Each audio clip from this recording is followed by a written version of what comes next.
이정옥은 창가에 서서 바깥 풍경을 바라봤습니다. 서울 외곽 단독주택의 작은 정원에 봄 기운이 완연했죠. 쑥과 냉이가 올라오는 작은 텃밭을 가꾸는 일은 이정옥의 소소한 행복이었어요. 68배 나이가 무색하게 부지런한 손길로 흙을 만지며 식물들을 돌보는 모습은 마치 젊은 시절 어린 아이들을 키우던 때와 다르지 않았습니다. 벌써 10년째 가꾸고 있는 텃밭이었죠. 처음에는 퇴직한 남편 한기훈을 위한 취미로 시작했던 일이었어요. 그가 집에만 있으면 무기력해질까봐 함께 할 수 있는 일을 찾다가 시작한 텃밭 가꾸기였습니다. 처음에는 서툴렀지만 이제는 제법 솜씨가 늘어봄이면 상추, 여름이면 가지와 토마토, 가을이면 배추와 물을 수확하는 재미에 푹 빠져 있었죠. 흙 묻은 손을 털며 이정옥은 시계를 확인했습니다. 한기훈의 약 먹을 시간이 다가오고 있었어요. 최근 들어 남편의 기침이 잦아진 것이 걱정이었죠. 병원에 가자고 여러 번 권했지만 남자의 고집은 여전했습니다. 기훈 씨, 약 먹을 시간이에요. 이정옥은 거실 소파에서 신문을 보고 있는 남편 한기훈을 향해 말했어요. 72의 한기훈은 은퇴한 지 오래됐지만 여전히 세상 돌아가는 소식에 관심이 많았죠. 다만 요즘은 자주 기침을 하고 피로해 보였습니다. 조금 이따 먹을게. 한기훈의 대답은 언제나처럼 조금 퉁명스러웠어요. 이정옥은 한숨을 내쉬며 부엌으로 향했습니다. 오늘은 가족 식사가 있는 날이었죠. 2층에는 사업 실패 후 들어온 큰아들 한진우와 며느리 서은이 그리고 두 손주가 살고 있었어요. 작은아들 한지훈과 며느리 노서연은 자주 방문했지만 따로 살았습니다. 냉장고를 열어 준비해둔 재료들을 꺼내며 이정옥은 식구들의 얼굴을 하나씩 떠올렸어요. 모두가 함께 모이는 저녁 식사 시간은 이정옥에게 가장 소중한 순간이었죠. 비록 며느리들과의 관계가 껄끄러울 때도 있었지만 가족은 가족이었습니다. 이정옥은 도마 위에서 야채를 썰며 생각에 잠겼어요. 큰아들 진우는 3년 전 사업 실패로 모든 것을 잃고 부모님 집으로 들어왔습니다. 처음에는 일시적일 거라고 했지만 시간이 흐르면서 2층을 완전히 자신들의 공간으로 만들었죠. 며느리 서은이는 항상 웃는 얼굴이었지만 가끔 이정옥은 그 미소 뒤에 숨겨진 불만을 느낄 때가 있었어요. 작은 아들 지우는 경제적으로는 안정되어 있었지만 바쁜 일상 탓에 부모님을 자주 찾아오지 못했습니다. 며느리 노서연은 다정했지만 어쩐지 거리감이 느껴졌어요. 명절이나 가족 모임에서도 그녀는 항상 약간 떨어져 있는 듯 했죠. 한기훈과의 결혼 생활 45년, 이정옥은 때로는 힘들고 외로웠지만 두 아들을 키우고 이제는 손주들까지 볼 수 있게 된 것에 감사했습니다. 남편은 무뚝뚝했지만 가족을 위해 평생을 일한 성실한 사람이었어요. 퇴직 후에도 그의 책임감과 근면함은 변하지 않았죠. 어머니, 뭐 도와드릴까요? 2층에서 내려온 서은이의 목소리에 이정옥은 고개를 들었어요. 아니야, 다 됐어. 밥만 퍼담으면 되니까 식구들 부르기나 해. 이정옥은 웃으며 대답했습니다. 서은이는 억지 미소를 지으며 고개를 끄덕였죠. 부엌 창문으로 들어오는 늦은 오후의 햇살이 식탁 위에 놓인 반찬들을 비추고 있었어요.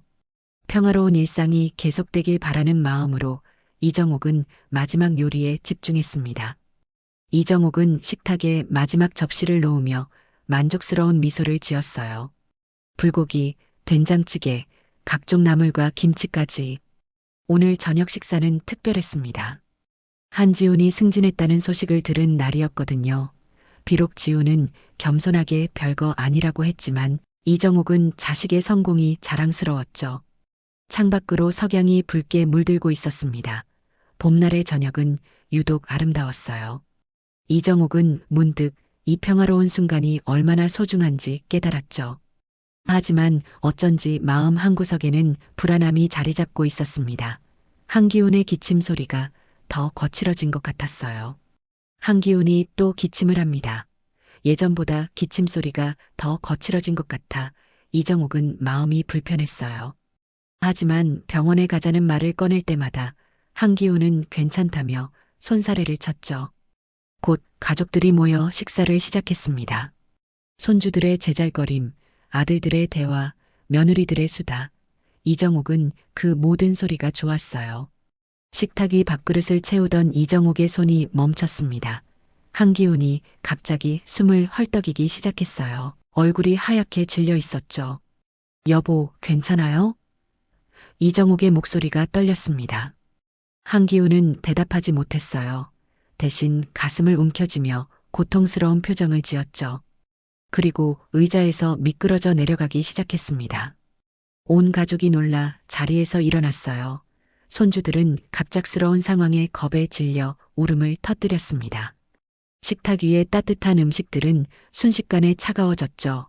모든 것이 너무 빠르게 일어났어요. 이정옥은 남편의 상태를 확인하기 위해 급히 다가갔습니다. 한기훈의 이마에는 식은땀이 흘렀고 입술은 창백해져 있었어요. 평소 단단하고 믿음직했던 그의 모습은 온데간데 없이 사라졌죠.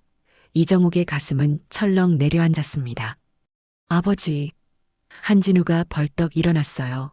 한지훈도 황급히 아버지에게 다가갔습니다. 구급차. 누가 빨리 구급차 불러. 이정옥이 소리쳤어요. 서은이가 급히 전화기를 들었죠. 한기훈은 바닥에 쓰러져 몸을 떨고 있었습니다. 이정옥은 남편 곁에 무릎을 꿇고 앉았어요. 평생을 함께한 사람의 고통스러운 모습에 가슴이 찢어지는 것 같았죠. 손주들은 겁에 질려 울기 시작했습니다. 여보, 괜찮아질 거예요. 조금만 참아요. 이정옥은 떨리는 손으로 남편의 이마를 쓰다듬었어요. 한기훈의 굳은 표정이 점점 더 고통스러워 보였습니다. 이정옥의 머릿속에는 온갖 생각이 스쳐 지나갔어요. 아침에 남편이 기침을 심하게 할 때 좀 더 강하게 병원에 가자고 했어야 했나? 최근에 더 피곤해 보이는데도 그냥 지나쳤던 것은 아닐까? 자책감과 두려움이 그녀의 마음을 짓눌렀습니다. 한진우는 아버지의 목을 살짝 들어 편안하게 해주려 했어요. 한지우는 손수건으로 아버지의 식은땀을 닦아주었죠. 두 아들의 얼굴에는 당황스러움과 공포가 뒤섞여 있었습니다. 어린 시절부터 항상 강인하게만 보였던 아버지의 취약한 모습에 그들도 충격을 받은 듯 했어요.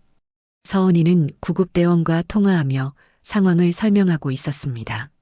노서연은 울고 있는 아이들을 진정시키려 애쓰고 있었어요. 온 가족이 각자의 방식으로 이 위기의 순간을 헤쳐나가려 했죠. 구급차 소리가 들렸어요. 길고 날카로운 사이렌 소리가 평화로운 저녁을 깨뜨렸죠. 구급대원들이 들어와 신속하게 한기훈을 실었습니다. 이정옥은 정신없이 구급차에 올랐어요. 함께 갈게요. 한진우가 말했습니다. 우리도 뒤따라 갈게요. 어머니 한지훈의 목소리가 멀리서 들려왔어요. 구급차 안에서 이정옥은 산소 마스크를 쓴 남편의 손을 꼭 잡았습니다. 창밖으로 빠르게 지나가는 도시의 불빛들이 흐릿하게 보였어요. 시간이 멈춘 것 같았죠. 수십 년간 당연하게 여겼던 모든 것들이 한순간에 불확실해졌습니다. 구급대원들은 재빠르게 움직이며 한기훈의 상태를 확인했어요. 심장 박동을 측정하고 혈압을 체크하고 산소를 공급했죠. 전문적인 손길에도 불구하고 이정옥은 불안함을 떨칠 수 없었습니다. 구급차의 좁은 공간 안에서 세상이 다 무너져 내리는 기분이었어요. 이정옥은 남편과의 첫 만남을 떠올렸습니다. 66해 전 22살의 한기훈은 대학 선배의 소개로 20살의 이정옥을 만났어요. 수줍고 조용했지만 진중한 청년이었죠. 그때 이정옥은 이 사람과 함께라면 평생 든든할 것 같다고 생각했습니다. 그리고 실제로 그랬어요. 45년의 결혼 생활 동안 한기훈은 항상 가족을 위해 묵묵히 일했습니다. 아픈 적도 쓰러진 적도 없었죠. 그래서 지금의 상황이 더욱 비현실적으로 느껴졌어요. 병원 응급실은 차갑고 낯설었어요. 의사들이 빠르게 움직이며 한기훈을 검사했죠. 심근경색입니다. 바로 중환자실로 옮기겠습니다. 의사의 목소리가 메아리처럼 울렸어요. 이정옥은 다리에 힘이 풀려 의자에 주저앉았습니다. 이제 무엇을 해야 할지, 어떻게 해야 할지 알 수 없었어요. 아들들이 도착해 이정옥의 어깨를 잡아주었지만 그 어떤 위로의 말도 가슴에 닿지 않았죠. 중환자실 유리창 너머로 보이는 한기호는 마치 다른 세계에 있는 것 같았습니다.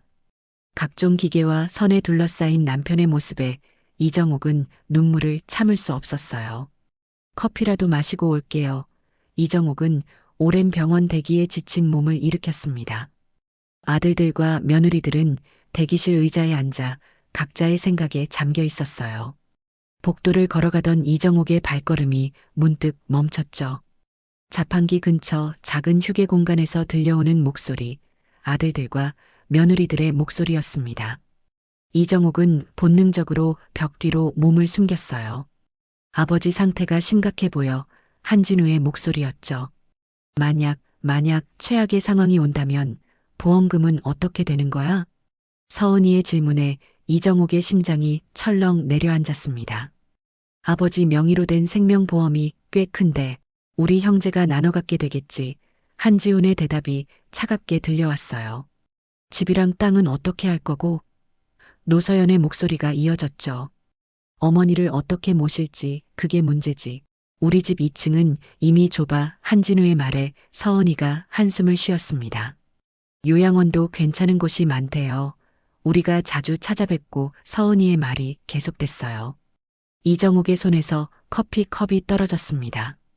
뜨거운 액체가 바닥에 쏟아졌지만 그보다 더 뜨거운 것이 이정옥의 가슴에서 흘러내렸죠.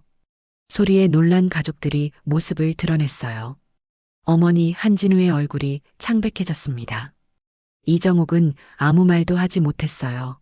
다만 떨리는 다리로 걸어가 화장실로 들어갔죠. 문을 잠그고 거울 앞에 섰습니다. 자신의 나이든 얼굴이 낯설게 느껴졌어요. 평생을 바쳐 키운 자식들이 남편의 죽음을 기다리며 재산을 계산하고 있었죠. 눈물이 하염없이 흘렀습니다. 입술을 깨물어 소리가 새어나가지 않게 했어요. 요양원, 그 차가운 단어가 이정옥의 마음을 찔렀죠. 남편과 함께 일구어온 집과 삶이 모두 계산대에 올라간 기분이었습니다. 기훈 씨, 이정옥은 작게 남편의 이름을 불렀어요. 지금 가장 필요한 사람은 평생의 동반자였죠. 하지만 그는 의식 없이 중환자실에 누워 있었습니다. 화장실에서 나왔을 때 이정옥의 얼굴은 평온했어요. 눈가의 붉은 기운만이 그녀의 내면의 폭풍을 말해주고 있었죠. 아들들과 며느리들은 죄책감에 고개를 들지 못했습니다. 집에 다녀오마. 이정옥의 목소리는 놀라울 정도로 담담했어요. 집으로 돌아온 이정옥은 현관문을 열자마자 깊은 한숨을 내쉬었습니다. 가족이 함께 모여 살던 공간이 갑자기 낯설게 느껴졌어요. 벽에 걸린 가족 사진들이 이제는 가면 같았죠. 이정옥은 결혼 사진이 놓인 거실 선반을 바라봤습니다. 젊은 시절의 한기호는 환한 미소로 카메라를 향해 웃고 있었어요. 그 옆에 수줍게 서 있는 자신의 모습도 보였죠. 세월이 얼마나 흘렀는지 그 사진 속 둘은 이제 노부부가 되었습니다. 한기훈의 서재로 향한 이정옥의 발걸음은 무거웠어요. 평소에는 잘 들어가지 않던 공간이었죠. 책장과 책상, 그리고 오래된 캐비닛이 놓인 조용한 방이었습니다. 이정옥은 책상 서랍을 하나씩 열어보기 시작했어요. 첫 번째 서랍에는 각종 영수증과 메모들이 정리되어 있었죠. 두 번째 서랍에서는 가족사진 앨범이 나왔습니다. 세 번째 서랍을 열자 금고 열쇠가 눈에 들어왔어요. 벽장 안쪽에 숨겨진 작은 금고를 발견한 이정옥은 손을 떨며 열쇠를 넣었습니다. 딸깍 소리와 함께 금고 문이 열렸어요. 내부에는 각종 부동산 서류와 통장, 보험 증서가 가지런히 정리되어 있었죠. 이정옥은 한 장 한 장 서류를 꺼내 살펴봤습니다. 서울 외곽의 이 집, 시골에 있는 작은 땅, 주식계좌, 그리고 생명보험 증서까지 한기훈이 평생 모은 재산이 이 작은 금고 안에 정리되어 있었어요. 전화기를 든 이정옥의 손이 떨렸습니다. 오랜 친구이자 변호사인 장우석의 번호를 눌렀어요. 우석 씨, 나 정옥이에요. 지금 급히 상담이 필요해서 이정옥의 목소리가 흔들렸죠. 통화를 마친 후 이정옥은 결단을 내렸습니다. 모든 재산을 정리하고 남편과 함께 살 작은 시골집을 마련하기로 했어요. 아들들에게 아무것도 남기지 않을 생각이었죠. 컴퓨터 앞에 앉은 이정옥은 부동산 사이트를 열었습니다. 시골 주택을 검색하기 시작했어요. 텃밭이 있는 작은 집, 한기훈이 늘 꿈꾸던 그런 공간을 찾고 있었죠. 여기다. 이정옥은 속삭였습니다. 강원도 작은 마을의 한적한 집이 화면에 나타났어요.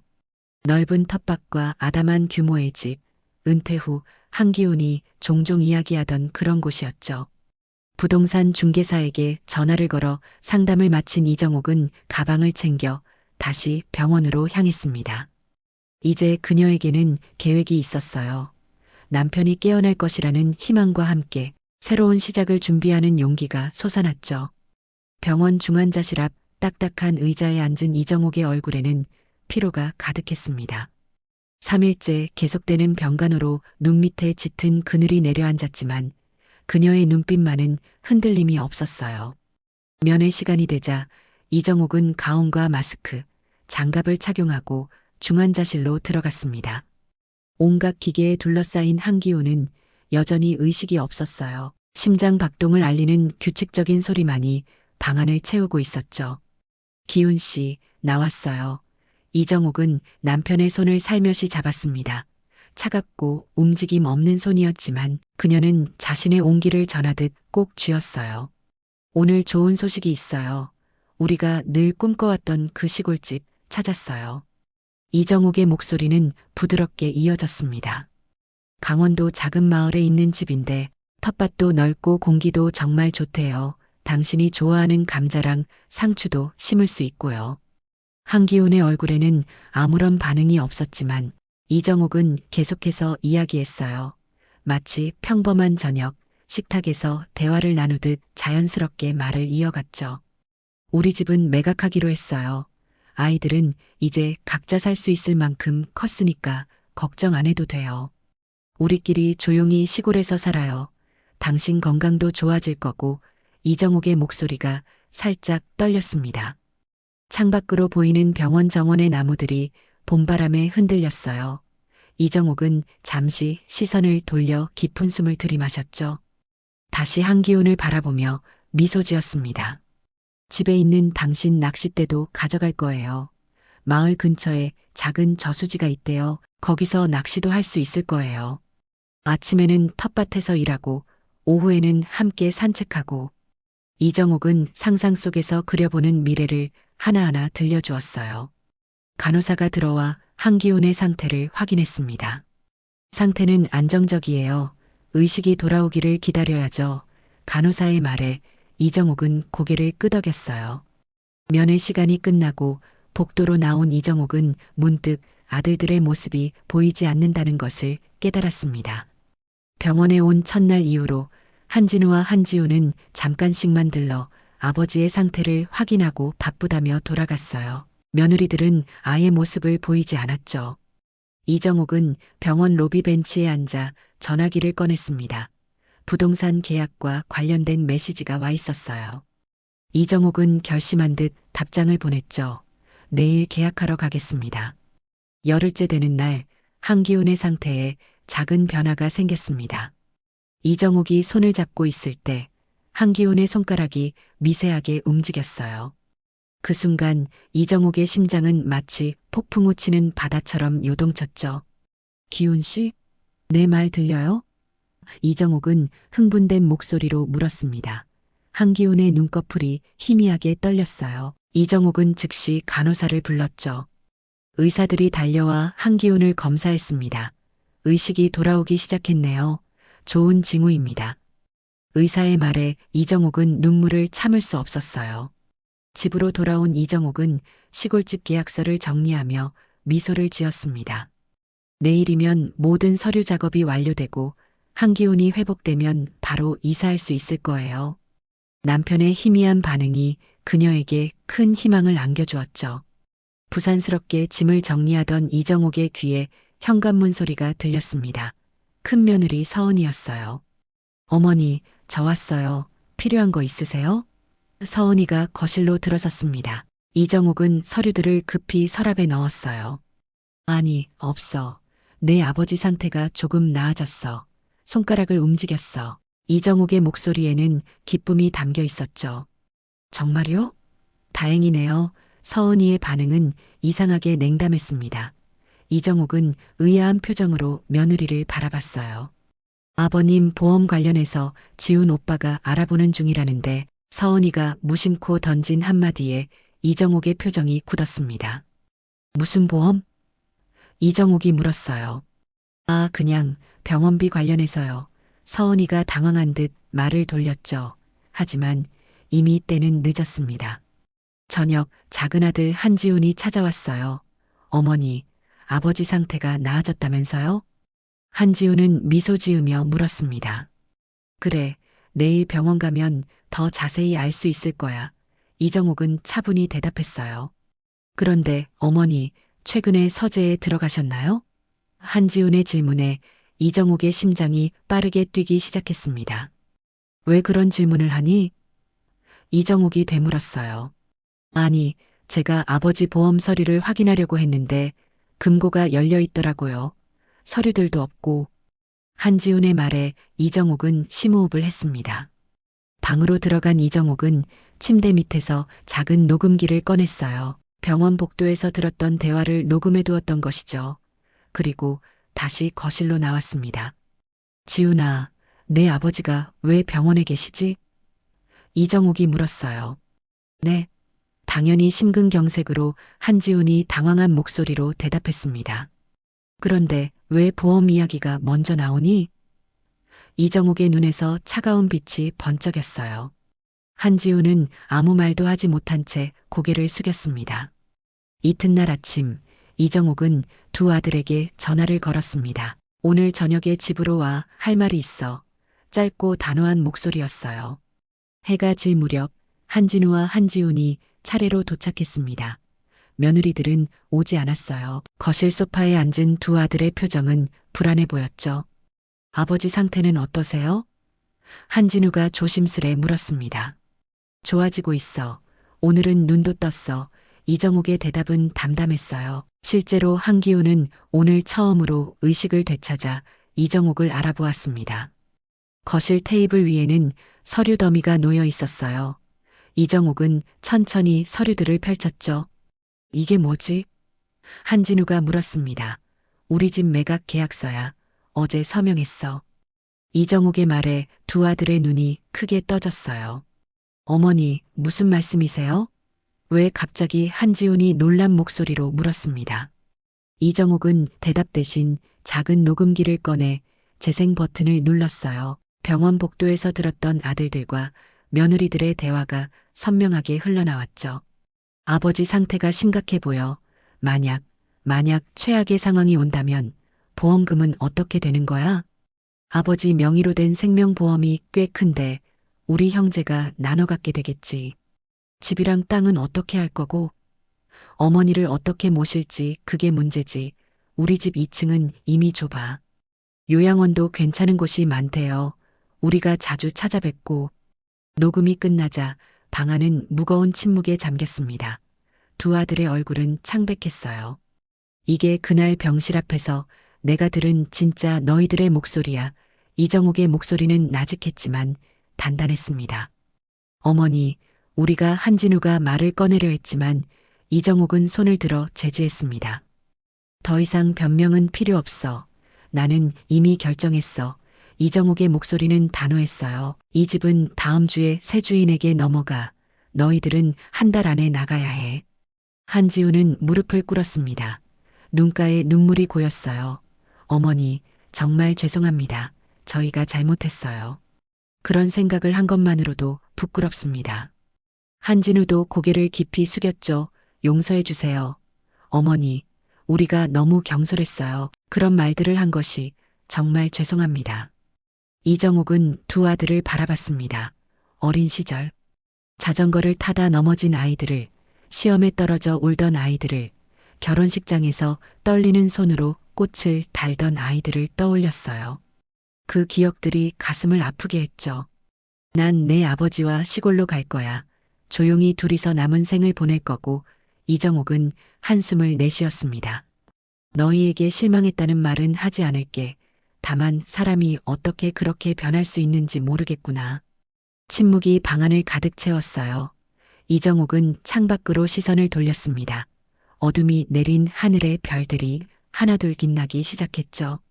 일주일 후 한기우는 기적적으로 회복되어 퇴원했습니다. 아직 완전히 건강을 되찾지는 못했지만 의사의 말로는 천천히 일상으로 돌아갈 수 있을 거라고 했어요. 이정옥은 남편에게 모든 이야기를 들려주었습니다. 아들들의 대화, 집을 판 것, 시골집을 산 것까지. 처음에는 충격을 받은 한기훈이었지만 이정옥의 손을 잡고 말했어요. 당신이 결정한 일이라면 나는 따를게. 초여름, 이정옥과 한기훈은 강원도의 작은 마을로 이사했습니다. 낡았지만 아늑한 집과 넓은 텃밭이 있는 곳이었어요. 두 아들은 매주 부모님을 찾아왔죠. 처음에는 어색하고 부끄러운 마음으로, 그러다 점차 진심 어린 마음으로. 한진우와 한지우는 잘못을 뉘우치며 용서를 빌었고, 시간이 흐르면서 가족 간의 관계도 조금씩 회복되기 시작했습니다. 이정옥은 아들들의 사과를 받아들였지만 이전과 같지는 않았어요. 그녀의 마음속에는 여전히 그날의 상처가 남아 있었죠. 가을이 깊어가던 어느 날, 이정옥과 한기우는 텃밭에 앉아 수확한 작물들을 정리하고 있었습니다. 상추, 토마토, 감자, 그들의 손으로 직접 키운 채소들이었어요. 정호가 한기훈이 문득 이정옥의 손을 잡았습니다. 고마워. 무슨 말이에요? 이정옥이 물었어요. 내가 쓰러지지 않았다면 우리는 이렇게 평화롭게 살고 있지 않았을 거야. 당신이 아니었다면 나는 지금 여기 없을지도 모르고. 한기훈의 눈에 눈물이 맺혔습니다. 이정옥은 미소를 지었어요. 그냥 우리가 꿈꿔왔던 삶을 살고 있는 것뿐이에요. 한기훈은 고개를 들어 푸른 하늘을 바라봤습니다. 이제야 진짜 우리 봄이 온 것 같아. 이정옥도 하늘을 올려다봤어요.